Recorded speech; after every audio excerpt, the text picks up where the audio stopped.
नमस्कार दोस्तों, O level M1R5 के चैप्टर वाइज MCQ सीरीज़ में आपका स्वागत है। ये चैप्टर नंबर 8 है। आज इससे related most important MCQ question हम देखने वाले हैं। इसके पहले भी हमने क्वेश्चंस कराए हैं, मतलब इस सीरीज़ में तो कराए हैं, वो तो मिल ही जाएगा आपको। लेकिन इसके पहले भी मैंने सारे चैप्टर से इंपॉर्टेंट क्वेश्चन डिस्कस किया है। अगर आप देखना चाहें तो लिंक आपको डिस्क्रिप्शन में मिल जाएगी। तो चलिए पहला सवाल यहाँ पर देखते हैं। Dash dash is a term use to describe organisation that deal with management of money. Hindi में जो पढ़ना चाहें यहाँ पर हिंदी में भी है। तो जो मैनेजमेंट ऑफ मनी से डील करती है, ऐसी ऑर्गेनाइजेशन को क्या कहते हैं? धन से संबंधित जो चीज़ों को डील करती है, क्या उसको फाइनेंशियल टूल कहते हैं, इकोनॉमिकल टूल कहते हैं, फाइनेंशियल प्रोडक्ट कहते हैं, या नन ऑफ दीज कहते हैं? तो उस चीज़ को फाइनेंशियल टूल कहते हैं। यहाँ पर आपका ए ऑप्शन बिल्कुल सही है। इसके बाद दूसरा सवाल देखते हैं। Which of the following is a string of character और number automatically generated for single login attempt. अगर आप कहीं लॉगिन कर रहे हैं तो एक स्ट्रिंग मतलब अक्षरों का समूह जो कि कैरेक्टर में या नंबर में हो सकता है, ये आपके पास आता है, उसे आप क्या कहते हैं? तो देखिए, पढ़ने में तो भले थोड़ा टफ सा लग रहा हो, लेकिन इस चीज़ का बहुत आसान सा आंसर है कि वो चीज़ OTP होती है, वन टाइम पासवर्ड होता है। ये ऑथेंटिकेशन चेक करने के लिए यूज़ किया जाता है कि जो आदमी लॉगिन करने का प्रयास कर रहा है वो असल में वही यूज़र है या कोई और है। इसलिए उसके रजिस्टर्ड नंबर या ईमेल आईडी पे एक कोड का टुकड़ा भेजा जाता है जिसे OTP कहते हैं, और उसे इंटर करके वो अपनी वेरिफिकेशन को वेबसाइट पर देता है। तो ये आपका OTP हो गया। इसके बाद देखिए, many companies uses dash dash to provide temporary passcode. तो किस चीज़ का इस्तेमाल करती है टेम्परेरी पासकोड को यूज़ करने का? Email, SMS, phone call, none of this. तो SMS की सहायता से ये आपका होता है। अगला देखिए, चौथा सवाल। Which of the following refers to the instant access to the information hidden in code. तो देखिए, कोड में छुपी हुई जानकारी को इंस्टेंट एक्सेस कर सकते हैं। क्या वो OTP के द्वारा होता है? OTP से तो कोड डालते हैं तो ऑथेंटिसिटी होती है। USSD कोड से भी नहीं होता। QR कोड, तो QR कोड से क्या होता है कि आप कोड को स्कैन करते हैं और उसमें आपका अकाउंट नंबर या वेबसाइट का डिटेल या जो भी डिटेल उस QR कोड में होता है अपने आप आ जाता है। तो यहाँ पर क्या हो रहा है, कोड में छिपी जानकारी को आप एक्सेस कर सकते हैं इसके द्वारा। यही चीज़ ये पूछ रहा है, उसको क्या कहते हैं? तो उसको QR कोड कहते हैं। ठीक है, जनरली इसे बैंकिंग ट्रांसफ़र के लिए यूज़ में लाया जाता है। देखिए, ये चैप्टर ऐसा है जिसमें क्वेश्चन भी फिक्स है, मतलब नए क्वेश्चन बहुत ज़्यादा मुश्किल है। जो क्वेश्चन है वही क्वेश्चन पूछे जाते हैं, रिपीटेड क्वेश्चन आते हैं। दूसरी चीज़, ये आपके रोज़मर्रा से जुड़ी चीज़ों से रिलेटेड हैं। तो मतलब अगर आप आँख खोल के, दिमाग खोल के ध्यान से देख भी रहे होंगे तो भी आप लगभग सवालों को लाइफ से रिलेट कर पाएंगे। बाकी कोई डाउट आ रहा है तो कमेंट सेक्शन आप ही के लिए, उसमें आप पूछ सकते हैं। और उम्मीद है ये प्रयास मेरा आपको पसंद आ रहा होगा। लाइक कमेंट तो आपका देख के लग ही रहा है, और कोई कमी भी लग रही हो तो आप बता सकते हैं, ना लग रही हो तो तारीफ भी कर सकते हैं। Which type of QR code is displayed in advertising materials on television and in newspaper? तो किस तरीके का पूछा गया है QR कोड डिस्प्ले किया जाता है? Static QR code, dynamic QR code, both a and b, या नन ऑफ दिस? देखिए, न्यूज़पेपर, टेलीविज़न की बात की जा रही है तो यहाँ पर स्टैटिक QR कोड का यूज़ किया जाता है, डायनेमिक नहीं यूज़ किया जाता। आगे बढ़ रहे हैं। विच QR code can be edit at any time bye owner? किस तरीके के QR कोड को ओनर के द्वारा किसी भी समय एडिट किया जा सकता है? तो देखिए, अगर स्टैटिक होगा तो वो चीज़ें फिक्स होंगी। स्टैटिक का मतलब ये होता है कि जो चीज़ें समय के साथ बदलना मुश्किल हो, बदली ना जा सके। और डायनेमिक का मतलब होता है जो चीज़ें परिवर्तित हो सकती हैं। नाम से ही समझ में आ रहा है कि अगर चेंज हो रहा है तो वो डायनामिक QR कोड होगा। बी ऑप्शन सही है। अगला देखिए, UPI has launch by. UPI किसके द्वारा लॉन्च किया गया था? क्या RBI, IFSC, USSD या NPCI के द्वारा? तो यहाँ पर UPI को लॉन्च किया गया था NPCI के द्वारा। तो यहाँ पर डी ऑप्शन सही है। नंबरिंग थोड़ा सा गलत हुई है, उसे ध्यान दीजिएगा। Which of the following is a system that facilitates user to access multiple bank account with single mobile application? एक मोबाइल एप्लीकेशन से कई बैंक अकाउंट को यूज़ करने की फैसिलिटी किसके द्वारा आपको मिलती है? तो पहला ऐसा नहीं था, लेकिन बाद में आपका UPI जब आया, आपने सुना भी होगा ये वर्ड, UPI जब आया तो आप इस चीज़ को कर सकते हैं। एक मोबाइल एप्लीकेशन से कई सारे अकाउंट्स आप एक्सेस कर सकते हैं, क्योंकि UPI नंबर वहाँ पर आपका हो जाता है।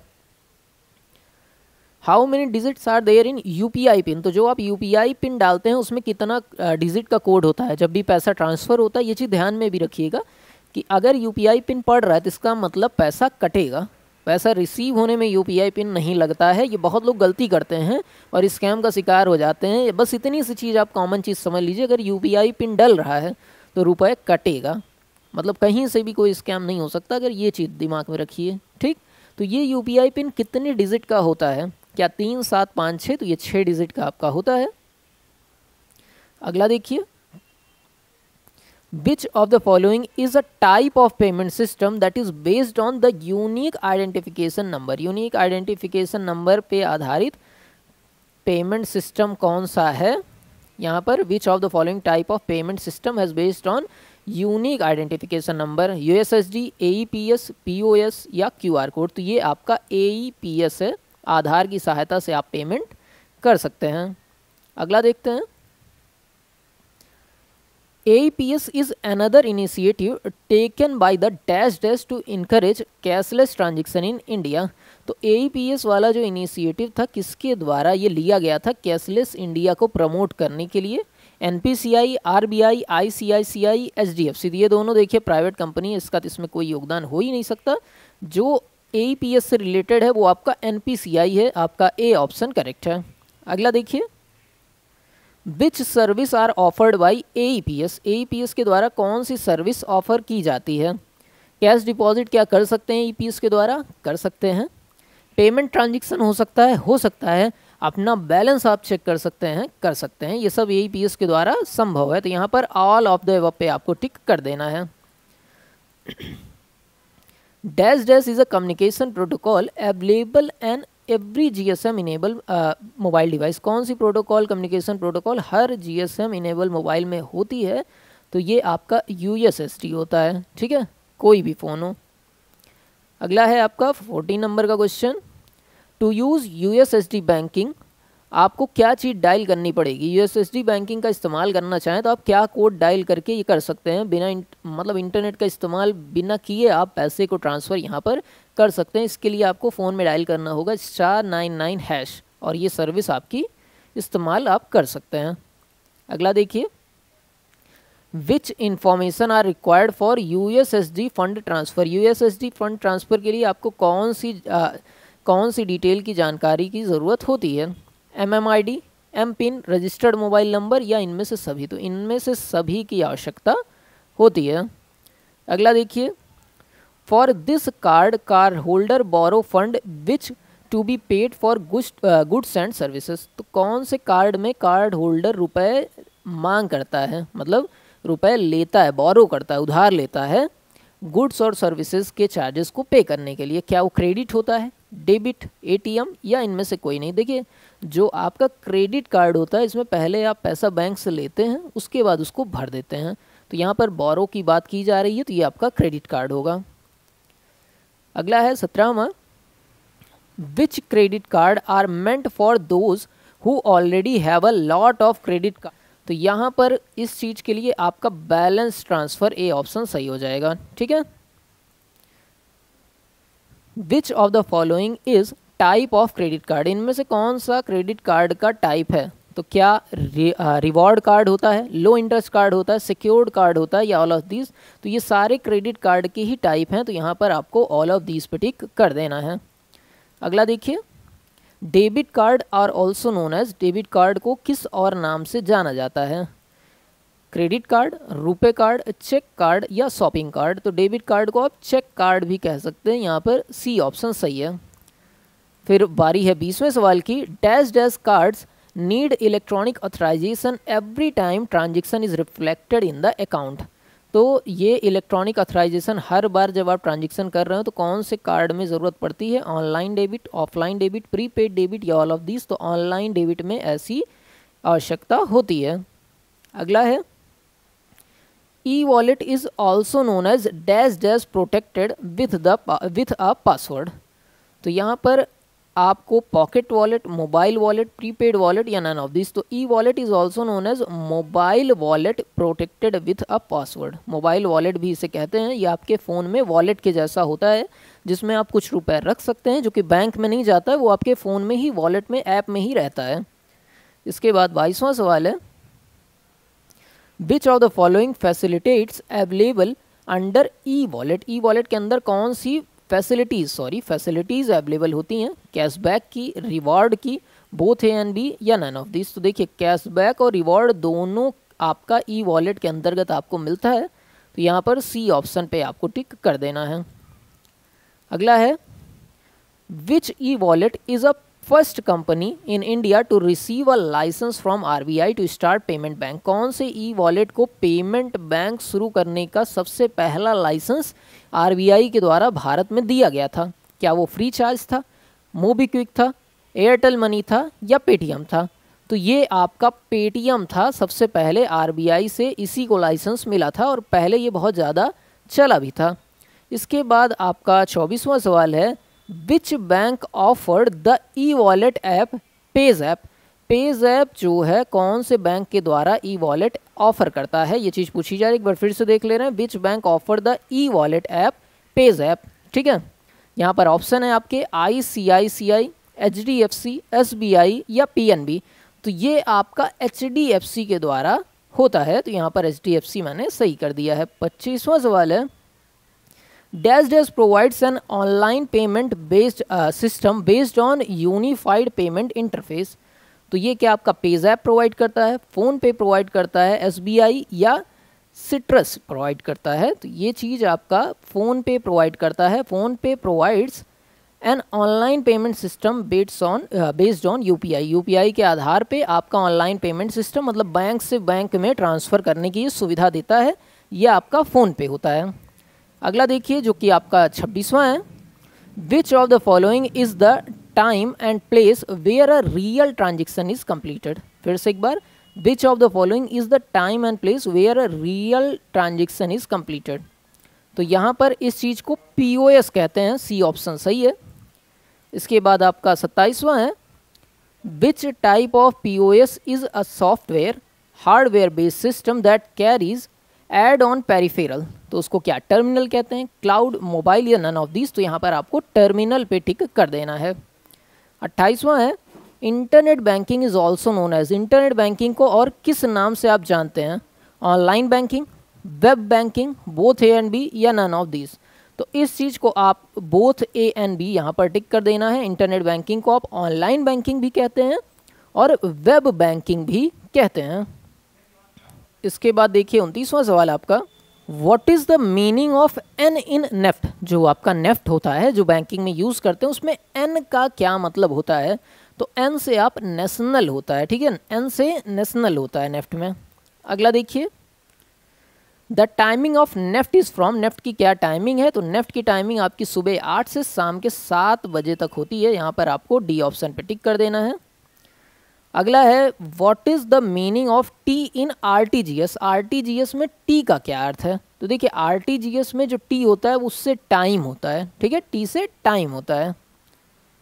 अगला, the minimum amount to be remitted through RTGS। RTGS के थ्रू मिनिमम अमाउंट कितनी भेजी जा सकती है? तो वो आपकी 2 लाख रुपए की होती है। यहाँ पर सी ऑप्शन टिक कर देना है। 33वां सवाल है, which internet banking service is available 24/7 throughout the year. पूरे साल 24 घंटे 7 दिन कौन सी इंटरनेट बैंकिंग सर्विस अवेलेबल होती है? क्या वो RTGS है, IMPS है, नेफ्ट है या नन ऑफ दीज है? तो ये आपका IMPS है। बी ऑप्शन आपका करेक्ट है यहाँ पर। इसके बाद है 34वां सवाल, the IMPS the transfer limit is also considerable approximately dash dash per day. IMPS में जो पर डे की लिमिट होती है वो लगभग कितनी होती है? तो वो आपकी 2 लाख रुपए की होती है। यहाँ पर बी ऑप्शन आपको सही कर देना है। Online payment system typically run by third party corporation such as. जो ऑनलाइन पेमेंट है वो थर्ड पार्टी कॉरपोरेशन के द्वारा चलाया जाता है, मतलब बैंक और बैंक के बीच में थर्ड पार्टी कॉरपोरेशन होते हैं, जैसे कि पेपल भी है, गूगल भी है जिसे GPay कहते हैं, क्लिक टू पे भी है। तो यहाँ पर आपको ऑल ऑफ दीज पे टिक कर देना है। 37 देखिए, विच mobile wallet does not permit cash withdraw? कौन सा मोबाइल वॉलेट कैश विड्रॉ की परमिट नहीं देता है? Open wallet, semi open wallet, semi closed wallet या ऑल ऑफ दिस? तो किसी से भी कैश आप नहीं निकाल सकते हैं बिना बैंक में ट्रांसफ़र करे, तो यहाँ पर ऑल ऑफ द अबव पे टिक कर देना है। 38वां देखिए, व्हाट इज़ ई रूपी? ई रूपी क्या है यहाँ पर पूछा जा रहा है। ई वाउचर, ई पैसा, क्लोज्ड वॉलेट, पेटीएम सर्विस। तो यहाँ पर जो आपका ई वाउचर होता है उसे आप ई रूपी के नाम से भी जानते हैं। यहाँ पर ये ऑप्शन करेक्ट है। अगला है, which was first bank to introduce credit card in India? Credit card जो लोग चलाते हैं उसको भारत में लाने वाला पहला बैंक कौन सा था? क्या वो सेंट्रल बैंक ऑफ इंडिया था, स्टेट बैंक ऑफ इंडिया था, HDFC था या ICICI था? तो ये आपका लाया गया था credit card central bank of India के द्वारा। ए ऑप्शन आपका सही है। 40वां है, UPI was started by? UPI कब शुरू किया गया था? UIDAI, अरे किसके द्वारा शुरू किया गया था? UIDAI, NPCI, ये ऊपर हो चुका है, इसमें आपका NPCI सही है। अगला देखिए, how many digits in MMID? MMID में कितनी डिजिट होती है? क्या 4, 5, 6, 7? तो टोटल 7 डिजिट होती हैं MMID में। 42वां है, When did the RTGS facility start? RTGS facility कब शुरू हुई थी? 2002 में, 2004 में, 2005 में या 2008 में? तो ये शुरू हुई थी 2004 में। यहाँ पर बी ऑप्शन आपका सही है। अगला देखिए, what is APR in credit card? Credit card में APR क्या है? क्या वो एनुअल परसेंटेज रेट है, एनुअल प्रोसेसिंग रेट है, ऑटो परसेंटेज रेट है या ऑटो प्रोसेसिंग रेट है? तो ये आपका एनुअल परसेंटेज रेट है। इसी को APR नाम से आप क्रेडिट कार्ड में जानते हैं कि साल में कितना परसेंट लगेगा, उसका रेट होता है ये। In which year the Indian rupee symbol this was introduce? Indian rupee symbol को ये जो साइन है वो किस साल दी गई थी? 2009 में, 2010 में, 2015 में या 2016 में? तो ये 2010 में दी गई थी।